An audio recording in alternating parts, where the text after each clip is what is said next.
Truck 1, stop. Stop, truck 1, stop. Stop, truck 1, stop. Del 2603, go around, runway heading 2000. Jet 646. Jet 646, I see you collide with a vehicle here, just hold position, I know you can't move. The vehicles are responding to you now. Is the runway closed? Del 2603, go around, runway heading 2000. Heading 2000, go around, Del 2603. LaGuardia Tower. Truck 32, runway 4 is closed, correct? Yes, go on to runway 4 now. Proceed on runway 4, you have access. Frontier 4195, I got the word that we're going to be closed for a little while. If you want to prepare to return to the ramp, let me know. Yeah, we got stuff in progress for that, man. That wasn't good to watch.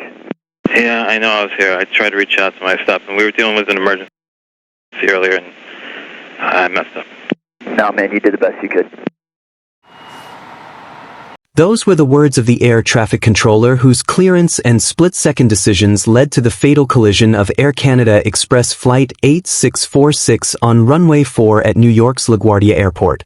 A crash that destroyed the cockpit of the aircraft on impact and killed both pilots before the night was over. Since that audio dropped, one question has taken over aviation forums, comment sections, and social media feeds worldwide. Who is this controller? And even more disturbing, what exactly happened on that runway in the final moments before two people lost their lives on what was supposed to be a completely routine landing? It was just after 10:30 on Sunday evening when Air Canada Express Flight 8646 lifted off from Montreal Trudeau International Airport, bound for New York. 72 passengers. 4 crew members, a captain, a first officer, and 2 flight attendants.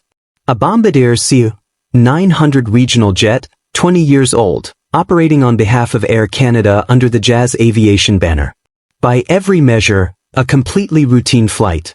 The plane arrived over New York approximately 1 hour later. What was waiting for it on the ground was anything but routine. Because while Flight 8646 was on approach, the LaGuardia Tower was already managing a separate emergency unfolding on the other side of the airport. United Airlines Flight 2384 had aborted its takeoff after an anti-ice warning light activated in the cockpit. The pilots reported an odor in the cabin. Flight attendants were beginning to feel ill. With no gates immediately available, the crew declared an emergency and requested firefighting assistance. It now fell to the controller to manage that emergency while simultaneously keeping the rest of the airport moving, including a fully loaded regional jet that was seconds from touching down on runway 4. However, to reach the United flight, the Port Authority Aircraft Rescue and Firefighting Vehicle, Truck 1, needed to cross runway 4. The truck crew requested permission. The controller cleared them to cross at taxiway Delta. What happened next took less than 10 seconds to become irreversible. Flight 8646 was already on the runway. Already decelerating. The truck was crossing. The controller, realizing a collision was imminent, issued a frantic series of stop commands. The truck could not stop in time. Flight Radar 24 data shows the aircraft was traveling between 93 and 105 miles per hour at the moment of first contact. The cockpit absorbed the full force of the impact. The nose of the CR-900 was destroyed. The front of the aircraft was lifted grotesquely into the air while the tail remained flat on the tarmac. The fire truck was found lying on its side off the edge of runway 4. Both pilots, the captain and the first officer, were killed at the scene. They were Jazz Aviation crew members based in Canada, members of the Airline Pilots Association. 41 people were transported to hospitals, 39 from the aircraft and 2 Port Authority officers from inside the fire truck, both of whom suffered broken bones. A flight attendant was found outside the aircraft by first responders, still strapped into her jump seat. One passenger described seeing the plane from a nearby aircraft with its entire front nose section missing. Captain Jason Ambrosi, president of the Airline Pilots Association, called the loss of the 2 crew members a profound tragedy, saying these pilots had dedicated their careers to the safe transport of passengers. Jazz Aviation President Doug Clark said it was an incredibly difficult day for the airline and most importantly for the families and loved ones of those affected. This is the first fatal incident involving an Air Canada flight in over 40 years, since Air Canada Flight 797 in 1983. If you are watching this because you want the accurate account of what happened at LaGuardia, not the speculation, not the unverified names being thrown around online, you are in the right place. Hit subscribe so you are here when we follow up as this investigation develops, because this story has a long way to go and the answers that come out of it are going to matter far beyond one night on Runway 4. Now, let's go back to that audio for a moment, because most people quoting it are only lifting 4 words. What the controller actually said in full was this: "We were dealing with an emergency earlier and I messed up." That sentence tells you something the headlines are not telling you. It tells you this controller was not managing a quiet, routine night when he made the decision that sent Truck 1 onto an active runway. He was already deep inside an active emergency, the United Airlines situation, while simultaneously authorizing a runway crossing and overseeing an incoming flight. That is at minimum 3 high-stakes responsibilities converging on one person in real time, at approximately 11:40 at night. Whether he was carrying all of that alone is a question the NTSB is now specifically examining. CBS News confirmed that investigators are looking directly at whether the controller on duty was working solo at the time of the collision. That answer has not yet come. But understanding what it would mean, and what the system that put him there looks like, is essential to understanding this story honestly. The New York TRACON, the facility that oversees LaGuardia and JFK, had just 113 fully certified controllers as of late 2024 against a target of more than double that number. Controllers at high-volume New York facilities have been on mandatory 6-day workweeks with 10-hour shifts. The NTSB has formally cited mandatory overtime as a primary documented risk factor for human error in prior fatal crash investigations. And in January 2025, 14 months before LaGuardia, a single controller at Reagan National was found to have been managing 2 roles simultaneously when 67 people died in a mid-air collision over the Potomac River. The NTSB concluded that crash was very likely preventable and attributed it directly to systemic staffing failures rather than individual negligence alone. Nothing changed after Reagan. The FAA acknowledged the findings. Commitments were made. And on the night of March 22, 2026, a controller at LaGuardia was apparently managing simultaneous emergencies, possibly alone, on a runway that should have had more than one set of eyes on it.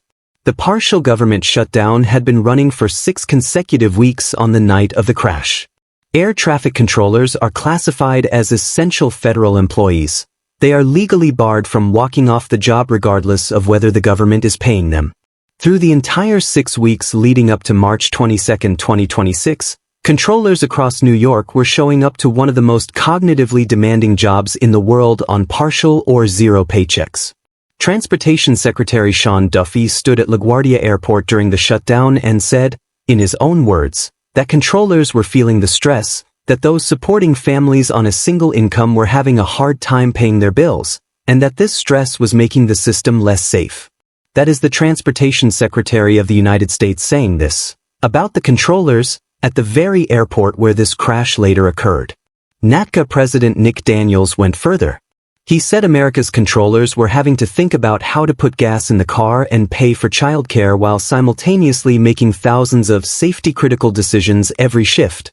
NATCA's own official statements during the shutdown confirmed that controllers were working without their full support staff, that critical safety programs had been suspended, and that government shutdowns erode the layers of protection that allow passengers to arrive safely.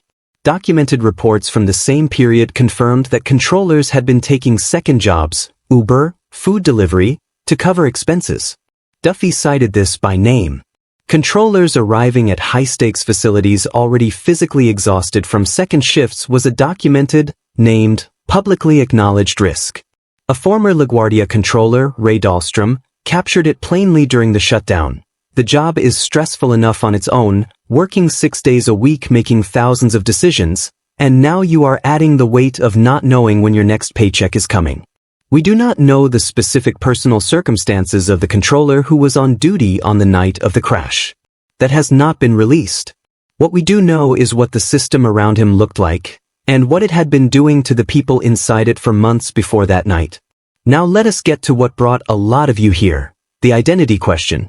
because there is something important you need to know about what is being circulated right now. Since the audio went public, names have appeared across social media. Forum threads are claiming to have identified the controller. Some outlets have run coverage strongly implying they know exactly who was sitting in that tower. People are sharing those posts as fact. As of this recording, no authority, not the FAA, not the NTSB, not the Port Authority of New York and New Jersey, has released the name of the air traffic controller on duty at the time of this collision. The pilots who were killed have not been officially identified either. Port Authority Executive Director Catherine Garcia held a press conference Monday morning and directed all questions about the operational investigation to the NTSB, declining to name anyone connected to what happened in that tower. The names circulating online are unverified. Until the FAA, the NTSB, or a named law enforcement authority confirms an identity through official channels, any name attached to this story is not established fact. It is noise. And in a situation where a person's career, reputation, and safety could be destroyed by a wrong identification, that distinction matters enormously. What is also worth considering is whether this one controller is even the right frame for accountability. The FAA confirmed to Time magazine that staffing levels at LaGuardia at the time of the collision will be part of the formal investigation. Transportation Secretary Duffy has said his office is examining whether ATC staffing was a factor. Former DOT Inspector General Mary Schiavo said she does not know how many wake-up calls the FAA needs, adding that some of the most horrific crashes in aviation history happen on the ground at airports. What accountability looks like here will likely not be a criminal charge. There is no precedent in recent American aviation history for a controller being criminally prosecuted for a runway incursion error of this kind. What is more likely, and arguably more consequential, is that this investigation forces a confrontation with the same systemic failures the NTSB identified after Reagan National and that were not adequately addressed in the 14 months between that crash and this one. Former NTSB Chair Robert Sumwalt has estimated the full investigation will take between 12 and 18 months. When it is complete, the findings will either confirm what the union, the data, and the Secretary of Transportation himself were already warning about, or they will reveal something else entirely. Either way, the answer will matter for every person who boards a flight out of New York or anywhere else in this country. This channel covers cases like this the way they deserve to be covered, verified, precise, and without sides. If that is what you are here for, subscribe and turn on notifications. We will be back on this story as the NTSB investigation unfolds, as identities are officially confirmed, and as the accountability picture becomes clear. You do not want to miss what comes next.